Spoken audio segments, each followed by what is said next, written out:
बच्चों, शब्द रचना के तत्व के अंतर्गत पिछले वीडियोज़ में मैंने आप सभी को समास और उनके भेदों के बारे में बताया था।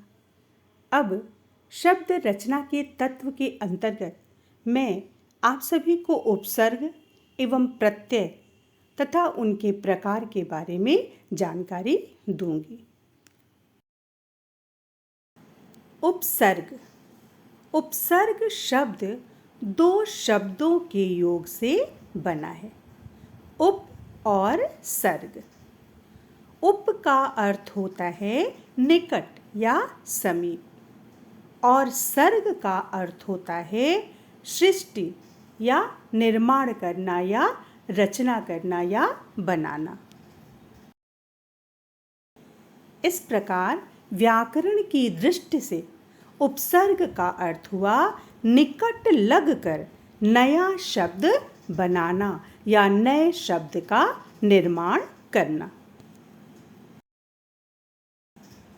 बच्चों, उपसर्ग उस वर्ण या वर्ण समूह को कहते हैं जिसका स्वतंत्र प्रयोग नहीं होता और जिसे किसी मूल शब्द से पहले अर्थ संबंधी विशेषता लाने के लिए जोड़ा जाता है।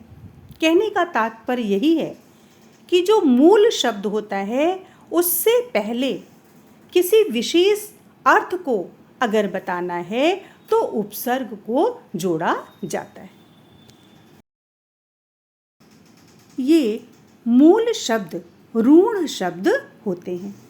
ऐसे शब्द जो किसी व्यक्ति, स्थान, वस्तु, भाव और प्राणी के लिए परंपरा से चले आ रहे हैं। इन शब्दों के खंड नहीं किए जा सकते, इनके टुकड़े नहीं किए जा सकते। ऐसे शब्द ऋण शब्द कहलाते हैं। और व्युत्पन्न शब्द मुख्यतः उपसर्ग और प्रत्यय के योग से बनते हैं, जो यौगिक शब्द यानी दो या दो से अधिक स्वतंत्र शब्दों के मेल से बने शब्द के ही अंग होते हैं। जैसे विज्ञान शब्द में ज्ञान शब्द मूल शब्द है, इसके टुकड़े नहीं किए जा सकते, इसके खंड नहीं किए जा सकते। और वी ये क्या है? उपसर्ग है। तो ज्ञान मूल शब्द में जब वी उपसर्ग लग गया तो क्या बन गया? विज्ञान।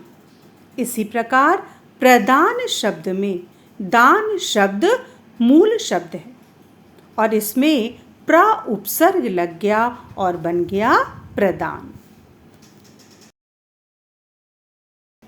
ये उपसर्ग धातुओं और संज्ञादि शब्दों से पूर्व लगाए जाते हैं। उपसर्ग लगाने से धातुओं और शब्दों के अर्थ भी बदल जाते हैं।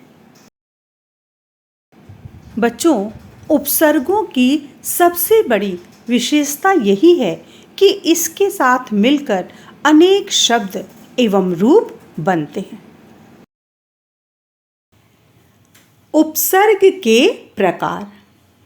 हिंदी में 3 प्रकार के उपसर्ग प्रयोग में आते हैं।